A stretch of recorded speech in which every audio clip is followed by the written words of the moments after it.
కొమ్మినేని శ్రీనివాసరావు అనే వ్యక్తి ఆయన ఆ వృత్తితోనే బ్రతుకుతున్నాడు అనుకుంటా. ఆయనకి కొంచెం అలాంటి ఫీలింగ్స్ ఏమీ ఉండవు, ఎందుకంటే ఆయనకు అలవాటైన వృత్తి కాబట్టి ఆ నా కొడుకుని నిజం చెప్పాలంటే ఈ చెప్పు తీసుకొని కొడతా, ఆ కేఎస్ఆర్ అనేవాడిని చెప్పు నా కొడక నిలువునా కొడతా. ఎవ్వరు నన్ను ఈ విషయంలో ఏ కేసులు వేసినా ఏం చేసినా నేను దానికి భయపడను. ఆడబిడ్డ ఆత్మాభిమానం చచ్చిపోయినాక బ్రతికినా ఒకటే చచ్చినా ఒకటే. కాబట్టి మళ్లీ చదువుతున్నా ఆ కృష్ణరాజు అనేవాడికి గాని వీడికి గాని వీడు కూర్చొని అవును టైం ఏదో పేపర్ లో చూశాడంట, వీడు సన్నాయి నొక్కుతున్నాడు.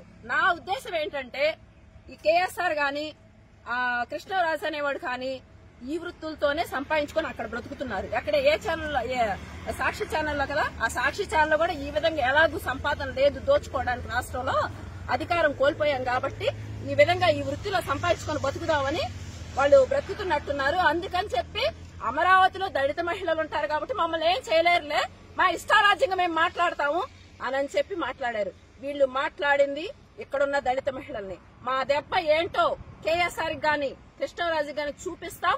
అలాగే భారతిరెడ్డి అండ్ జగన్మోహన్ రెడ్డికి కూడా నేను ఇప్పుడు చెప్తున్నాను, ఖచ్చితంగా వాళ్ళు గనక బయటకు వచ్చి క్షమాపణలు చెప్పకపోతే వీళ్ళని ఆ ఛానల్లో నుండి పీకేస్తారా, ఏం చేస్తారా ఆ చర్య అనేది మా కంటికి కనపడలేదు అంటే ఖచ్చితంగా తాడేపల్లి కొంప ముట్టడిస్తాం. ఈ రోజు ఈ ప్రెస్ మీట్ యొక్క ముఖ్య ఉద్దేశము, నిన్న జరిగినటువంటి ఒక సాక్షి అనే ఒక బోగస్ ఛానల్లో ఒక ఇద్దరు జర్నలిస్టులు అని చెప్పుకుని పిలువబడేటువంటి వాళ్ళు కూర్చొని కేఎస్ఆర్ గారు అలాగే కృష్ణరాజు గారు నిజంగా వాళ్ళు మాట్లాడిన మాటలు రిపీట్ చేయాలన్నా కానీ చాలా జుగుప్సాకరమైనటువంటి విధంగా ఆడవాళ్లు బయటకు వచ్చి తలెత్తుకొని తిరగలేనటువంటి విధంగా ఉన్నాయి.